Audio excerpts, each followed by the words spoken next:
you have a couple different options for these. First off, if you don't have a set of sliders, that's totally fine. There are other things that you can use. If you're on carpet, paper plates or furniture movers will work just fine.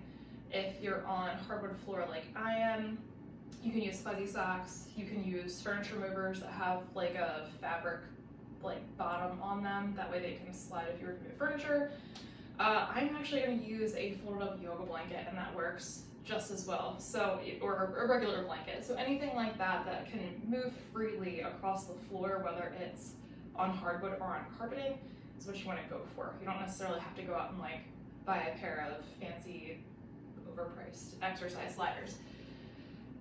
You also have options on how to actually execute this one. So the toughest way is going to be coming down. So I'll kind of bunch my blanket up, be coming down to your push-up and sliding your hands out and bringing them in like that.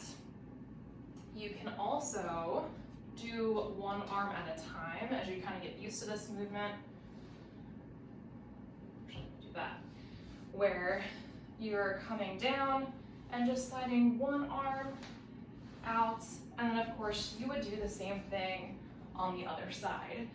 With this, you can either do either of those variations on your knees or on your toes. Just make sure that you have that nice solid push-up form down first. So whether you're here in a push-up position, basically holding a moving plank, making sure that you're nice and straight. If you are on your knees, same thing. You want to think about being in a straight line from your head down to your knees or your heels, not sagging here or having your hips kind of peg up in the back. So if you feel as though your push-up form is suffering, maybe go back and work on regular push-ups before you start adding in that difficulty of the slider action, whether it's with one arm or with both arms. But you have plenty of options to choose from with this exercise.